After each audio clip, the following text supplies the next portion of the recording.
యాదాద్రి భువనగిరి జిల్లా ఆలేరు క్లస్టర్ పరిధిలోని 5 మండలాల పరిధి అన్ని గ్రామాల అంగన్వాడీ టీచర్లకు 3 రోజుల పాటు శిక్షణ తరగతులు జరిగాయి. శిక్షణలో మొదటి రోజు పోషన్ బి, రెండవ రోజు పడాయి బి, మూడవ రోజు పోషన్ బి, పడాయి బిల పైన టీచర్లకు శిక్షణ అందించారు. నమస్కారం, నా పేరు శిరీష. మల్లాడిపల్లి అంగన్వాడీ మూలకొండ సెక్టర్. ఇది పోషన్ బి, పడాయి బి అనేది 3 డేస్ ట్రైనింగ్ ఇవ్వడం జరిగింది. 16th సెప్టెంబర్ నుంచి 18th సెప్టెంబర్ వరకు. ఇందులో భాగంగా మాకు ఈసీసీఈ పోషకాహారం గురించి ఎక్స్ప్లెయిన్ చేయడం జరిగింది.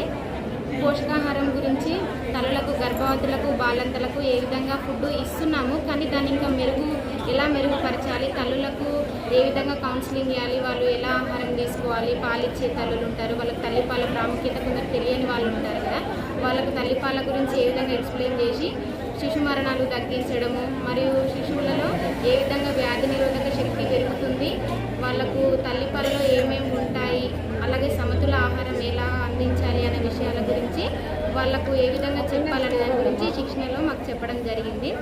ఇంకా ఈసీసీ అనేది మేము 3 సంవత్సరాల నుంచి 6 సంవత్సరాల పిల్లలు మా కేంద్రానికి రావడం జరుగుతుంది. వాళ్ళకంటూ ప్రతిరోజు ఒక రోజువారీ ప్రణాళికలో భాగంగా ఈసీసీని ఏ విధంగా మేము సిద్ధం చేసుకోవాలి, అంగన్వాడీ కేంద్రంలో పిల్లలకు ఆకర్షణీయంగా లెర్నింగ్ కార్నర్స్ ఎలా పెట్టుకోవాలి, ఆ కార్నర్స్లో ఏమేమి ఉండాలి, వాటిని పిల్లలు ఎలా ఉపయోగించాలి, వాళ్ళకి యాక్టివిటీస్ ఎలా చేయించాలి అనేవి ఎగ్జాంపుల్స్తో మాకు రోల్ ప్లే చేయించి మరి మేడం వాళ్ళు ఎక్స్ప్లెయిన్ చేయడం జరిగింది. అవి ఈ శిక్షణలో మాకు తెలిసిన వాటిని ఇంకా తెలియని వాటిని తెలుసుకుని మరింతగా మేము తెలుసుకున్నాము. అలాగే అంగన్వాడీ కేంద్రానికి దివ్యాంగుల పిల్లలు వస్తుంటారు, అలాగే ఈ వికలాంగత్వం అనేది ఎన్ని రకాలుగా ఉంటుంది, వారిని ఎలా ట్రీట్ చేయాలి, అంగన్వాడీ కేంద్రానికి వచ్చే దివ్యాంగుల పిల్లల్ని మనం ఎలా రిసీవ్ చేసుకోవాలి, మిగిలిన పిల్లలతోని ఎలా కలగలపాలి, వాళ్ళను ఎలా మెరుగుపరచాలనే విషయాన్ని గురించి మాకు ఎక్స్ప్లెయిన్ చేయడం జరిగింది. ఇంకా గృహ సందర్శనలు ఉంటాయి మాకు. గృహ సందర్శనలో మనం ఏ విధంగా తల్లుల పిల్లల ఇంటికి గృహ సందర్శనకు వెళ్ళాలి, అక్కడ ఏమేమి అంశాల గురించి చర్చించాలి, ఏమేమి అంశాల గురించి చర్చించకూడదు అనే విషయాల గురించి చెప్పడం జరిగింది. సమతుల ఆహారంలో నా పేరు స్వరాజ్యం రేఖల, సిడిపిఓ ఐసిడిఎస్ ప్రాజెక్ట్ ఆలేరుగా పనిచేస్తున్నాను. ఐసిడిఎస్ ప్రాజెక్టు ఆలేరు పరిధిలో 5 మండలాలు వస్తాయి. ఆలేరు, యాదగిరిగుట్ట, రాజాపేట, తుర్కపల్లి మరియు మోటకొండూరు మండళ్ళు. ఈ 5 మండలాల అంగన్వాడీ టీచర్లకు 3 రోజుల శిక్షణ కార్యక్రమం అనేది నిర్వహించడం జరిగింది. అది 16 నుంచి 18వ తారీఖు వరకు 3 రోజుల కార్యక్రమం నిర్వహించడం జరిగింది. ఇది అంగన్వాడీ వ్యవస్థ అనేది సెంట్రల్ గవర్నమెంట్ ప్రోగ్రాం కాబట్టి పోషన్ బి, పడాయి బి అనే కార్యక్రమం పైన 3 రోజులకు అంగన్వాడీ టీచర్లకు శిక్షణ కార్యక్రమంలో పాల్గొన్నారు. అయితే మొదటి రోజుగా పడాయి బి మీద, రెండవ రోజుగా పోషన్ బి మీద, మూడవ రోజు పోషన్ బి, పడాయి బి మీద అనే అంశాలపైన మనం శిక్షణ కార్యక్రమం నిర్వహించడం జరిగింది. పడాయి బిలో మొదటి రోజు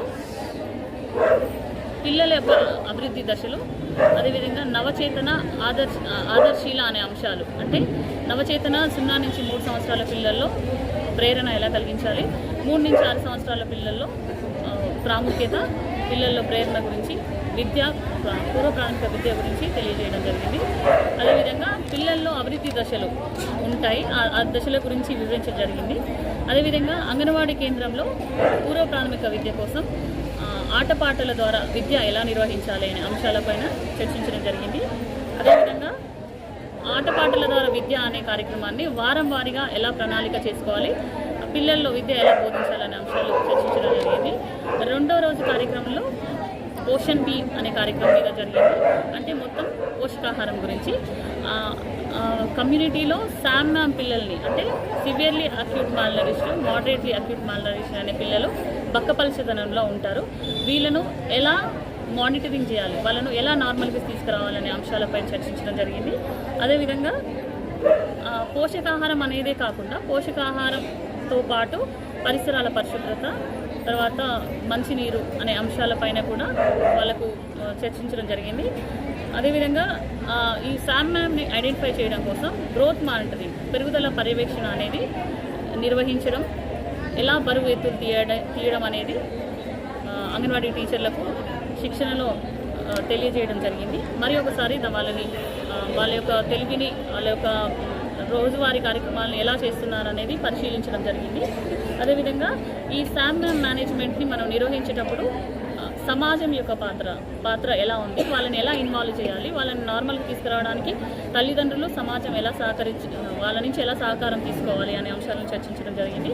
3వ రోజు కార్యక్రమంగా పోషన్ బి, పడాయి బి అంటే 2 అంశాల మీద చర్చించడం జరిగింది. ఈ సెషన్లో దివ్యాంగుల పిల్లలకు ఎలా ఇంక్లూజివ్ ఎడ్యుకేషన్, వాళ్ళకి ఎలాంటి కరికులం, ఎలాంటి ప్లే మెటీరియల్ అందించాలి అనే అంశాలపైన, అదేవిధంగా నవచేతన అంటే 0 నుంచి 3 సంవత్సరాల పిల్లల్లో వాళ్ళ ఇంటి దగ్గర ఎలాంటి ప్రేరణ కల్పించాలి అనే అంశాలు చర్చించడం జరిగింది.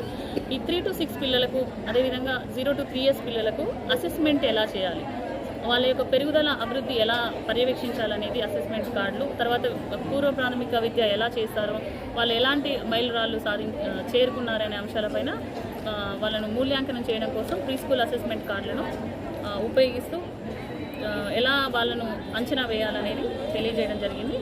అదేవిధంగా వివిధ రాష్ట్రాల్లో 10 రాష్ట్రాల్లో పాటిస్తున్న అంటే పోషకాహారం పైనను, అదేవిధంగా ప్రీ స్కూల్ విద్యలో బాగా బెస్ట్ ప్రాక్టీసెస్ బాగా సాధించిన ఉత్తీర్ణత సాధించి అన్నిట్లో ముందడుగు ఉండటం కోసం బాగా పర్ఫామ్ చేస్తున్న 10 జిల్లాలలో 10 రాష్ట్రాల్లో జరుగుతున్న అభివృద్ధి కార్యక్రమాలను చర్చించడం జరిగింది.